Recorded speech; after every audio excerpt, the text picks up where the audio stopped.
All right, today we're going to do something really cool. We're going to dive deep into a decade's worth of agricultural stats from Nepal and unpack the story of its booming fruit industry.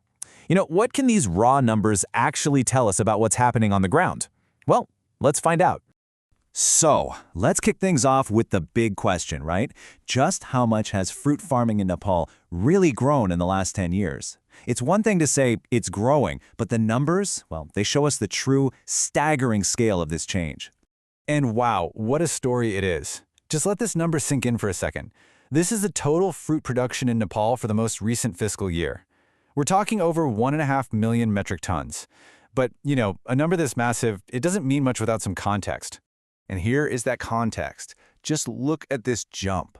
A decade ago, production was sitting just under 1 million metric tons. Fast forward to today, and it's over 1.5 million. That's an increase of more than 500,000 metric tons in just 10 years. I mean, that is a massive leap forward. But that huge number at the top, it doesn't tell the whole story. Not even close. To really get what's going on with this boom, we have to look under the hood. The data is broken down into 3 main buckets: citrus, winter, and summer fruits. And as you're about to see, they've had very, very different decades.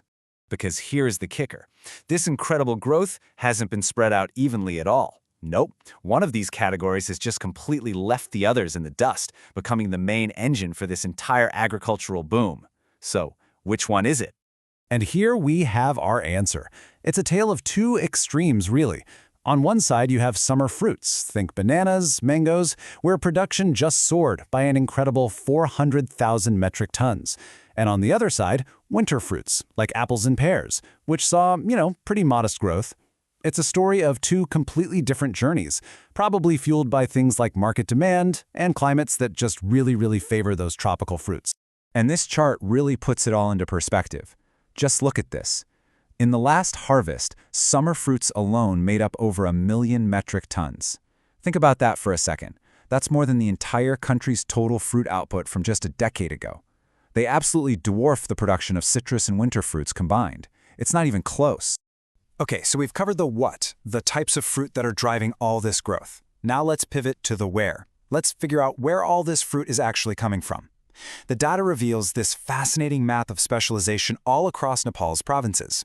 And this is a really key theme that keeps popping up in the numbers. Instead of every region growing a little bit of everything, you see these specific provinces, even down to the district level, becoming absolute powerhouses for certain kinds of fruit, all because they're leveraging their unique climates and geography. Let's look at a couple examples. So for citrus fruits, we're talking mandarins, lemons, those crucial cash crops. Production is super concentrated in the country's mid-hills. You've got the provinces of Bagamati, Gandaki, and Koshi as the clear leaders. I mean, together they account for the vast majority of the whole nation's citrus harvest. But when we start talking about a classic winter fruit like apples, the story completely shifts. The geography changes, the powerhouses are not the same. For apples, you have to look way up to the high-altitude regions of the country. We're talking specifically about the remote Karnali province, home to places like Jumla and Humla.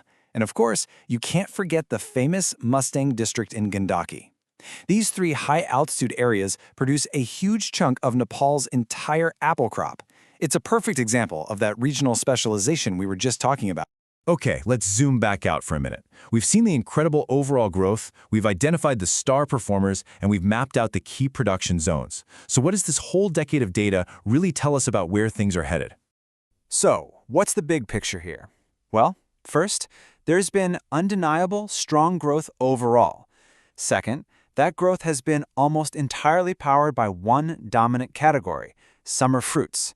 We've also seen just how critical geography is, with certain regions becoming true specialists. And through it all, citrus has remained a super steady and vital contributor to the total harvest. And that brings us to our final question.